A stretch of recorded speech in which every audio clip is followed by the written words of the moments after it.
श्री स्वामी समर्थ. नमस्कार मंडळी, स्वागत आहे तुमचे माझ्या यूट्यूब चॅनलवरती. आजचा दिवस तुम्हाला खूप छान सुखाचा आनंदाचा जाऊ हीच मी स्वामींच्या चरणी प्रार्थना करते आणि आज या नवीन व्हिडिओला सुरुवात करते. येत्या 30 एप्रिलला म्हणजेच बुधवारी आलेली आहेत अक्षय तृतीया. वैशाख महिन्याच्या शुक्ल पक्षातील तृतीया तिथीला अक्षय तृतीया हा सण साजरा केला जातो. हिंदू धर्मात या सणाला अत्यंत महत्त्वपूर्ण मानले जाते. अक्षय तृतीया म्हणजेच कधीही न संपणारे.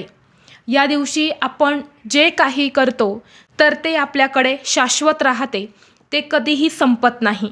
म्हणून या शुभ दिनी काही नवीन वस्तूंची खरेदी केली जाते, सोने चांदीची खरेदी केली जाते.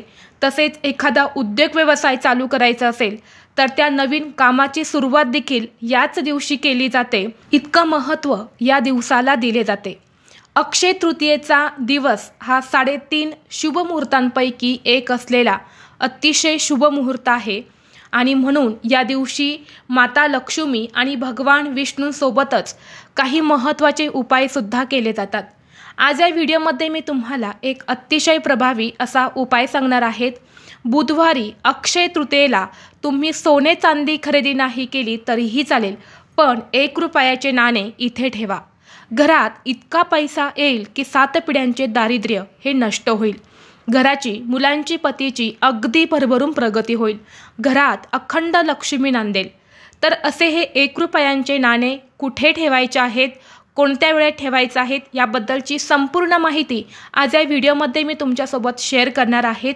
त्यामुळे तुम्ही हा व्हिडिओ स्किप न करता शेवटपर्यंत नक्की पहा.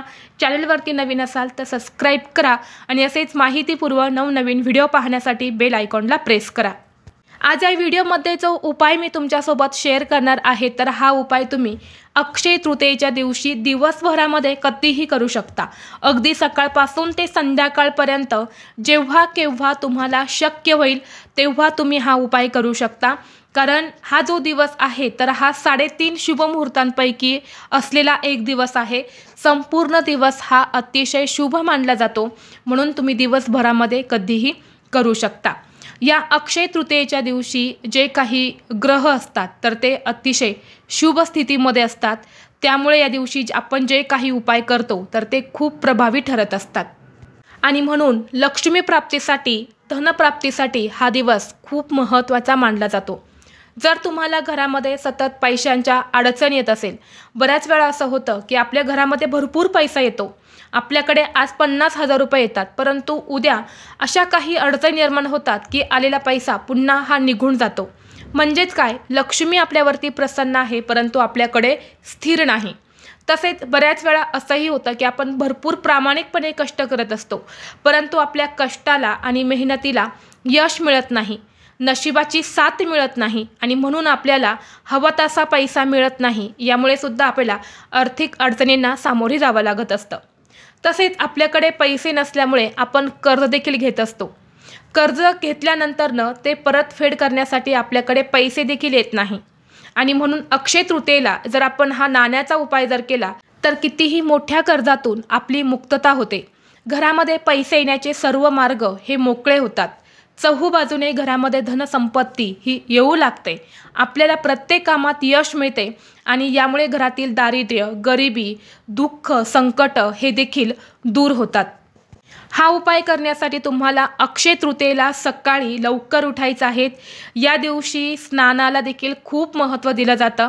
अनेक जण या दिवशी पवित्र नद्यांवरती जाऊन स्नान करत असतात, परंतु सर्वांनाच हे शक्य होत नाही. म्हणून घरच्या घरीच लक्ष्मीला प्रसन्न करून घेण्यासाठी, आपल्यामध्ये जे काही दोष आहे, नकारात्मकता आहे तर ते दूर करण्यासाठी अंघोळीच्या पाण्यामध्ये तुम्हाला चिमूटभर हळद आणि गंगाजल टाकायचं आहे आणि त्या पाण्याने स्नान करायचं आहे.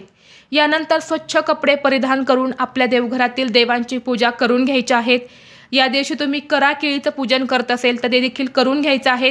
धूप दीप अगरबत्ती लावून तुम्हाला वातावरण प्रसन्न करायचं आहे आणि यानंतर लगेच तुम्ही हा उपाय केला तरीही चालेल किंवा यानंतर दिवसभरामध्ये सुद्धा तुम्ही करू शकता.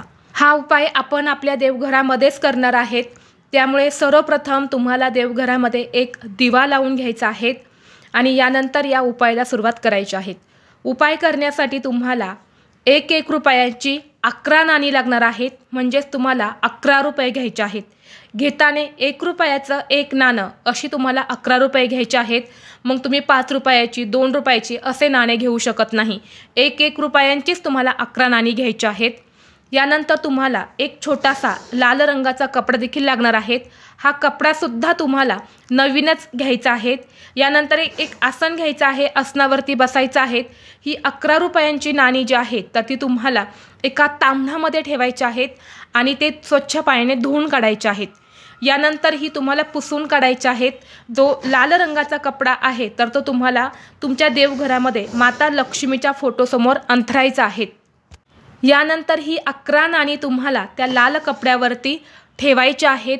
प्रत्येक नाण्याला हळदी कुंकू आणि अक्षदा अर्पण करायचे आहेत। धूप दीप अगरबत्ती वळवून घ्यायचे आहेत आणि जेव्हा तुम्ही हळदी कुंकू लावणार आहे तेव्हा तुम्हाला ओम श्री महालक्ष्मी नमः या मंत्राचा जप करायचा आहे। धूप दीप अगरबत्ती वळवून घेतल्यानंतर तुम्हाला त्या 11 रुपयांना लाल कपड्यामध्ये बांधून एक छोटीशी पोटली तयार करायची आहे। यानंतर ही पोटली आपल्या उजव्या हातामध्ये घ्यायची आहे। आपल्या हाताची मूठ ही घट्ट बंद करायची आहे आणि एक वेळा लक्ष्मी स्तोत्राचं पठण करायचं आहे आणि एक वेळा श्री सुक्तमचं पठण करायचं आहे। त्याच्या फलश्रुतीसहित तुम्हाला पठण करायचं आहे आणि दोन्ही हात जोडून माता लक्ष्मी भगवान विष्णूंचं नामस्मरण करायचं आहे। तुमच्या कुलदेवीचं नामस्मरण करायचं आहे आणि तुमच्या घरात ज्या काही आर्थिक अडचणी आहेत, पैसा येतो परंतु टिकत नाही, कष्ट करतायत परंतु यश मिळत नाही, कोणतीही गोष्ट मनासारखी घडत नाही किंवा घरातली गरिबी दरिद्रता ही संपायचं नाव घेत नाही, कर्ज आहे परंतु ते फिटलं जात नाही, जी काही तुमची इच्छा आहेत, ज्या काही तुमच्या अडचणी आहेत तर त्या मनोभावे तुम्हाला प्रार्थना करून माता लक्ष्मीला सांगायच्या आहेत। यानंतर ही जी पोटली आहे तर ही तुम्हाला संपूर्ण दिवसभर माता लक्ष्मीच्या फोटोसमोरच ठेवायची आहेत।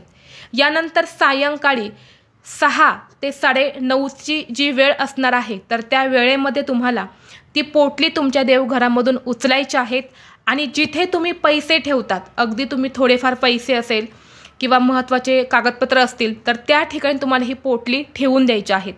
जेव्हा तुमच्या घरामध्ये ही पोटली तुम्ही अशा पद्धतीने ठेवशाल तेव्हा घरामध्ये चहूबाजूने पैसा हा येऊ लागेल, तुमच्या कष्टाला आणि मेहनतीला यश मिळेल आणि घरातील दारिद्र्य हे देखील दूर होईल।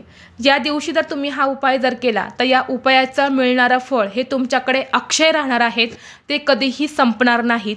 म्हणून तुम्ही हा एक उपाय अक्षय तृतीयेला नक्की करा। तसेच जर तुमचा उद्योग व्यवसाय असेल, त्यामध्ये वृद्धी होत नसेल तर ही जी पोटली आहे तर ही तुम्ही दुकानामध्ये जी आपली तिजोरी असते जिथे आपण पैसे ठेवतो तर त्या ठिकाणी सुद्धा तुम्ही ठेवू शकता। आता ही पोटली किती दिवस ठेवायची आहे तर तुम्ही पुढच्या वर्षी अक्षय तृतीयापर्यंत ही पोटली ठेवू शकता। यानंतर पुन्हा ती नाणे घेऊन याच पद्धतीने तुम्ही ती अभिमंत्रित पूजा करून पुन्हा ती पोटली बांधून तुम्ही तुमच्या तिजोरीमध्ये ठेवू शकता। नाणी जी असतात तर ती लक्ष्मीला अतिशय प्रिय आहेत। तुम्ही बघा माता लक्ष्मीचा एखादा फोटो किंवा मूर्ती बघितली असेल तर लक्ष्मीच्या हातातून तुम्हाला नाणी पडताना दिसेल, नोटा पडत नाही तर फक्त नाणीच पडताना तुम्हाला दिसतील। आणि म्हणून नाण्यासंबंधित आपण जे काही उपाय करतो तर ते खूप प्रभावी ठरत असतात। जर सुतक असेल तर हा उपाय तुम्हाला करता येणार नाही। स्त्रियांना मासिक धर्म असेल, तुमच्या घरात तेवढं पावित्र्य राखलं जात असेल तर मग ती स्त्री सोडून घरातील इतर कुठलाही सदस्य हा उपाय करू शकता। व्हिडिओ तुम्हाला आवडला तर लाईक करा, चॅनलवरती नवीन असाल तर सबस्क्राईब करा आणि हा व्हिडिओ आपल्या मित्रपरिवारासोबत जास्तीत जास्त शेअर करा। चला तर मग भेटू असंच पुढल्या एका नवीन व्हिडिओमध्ये। तोपर्यंत सर्वांना श्री स्वामी समर्थ।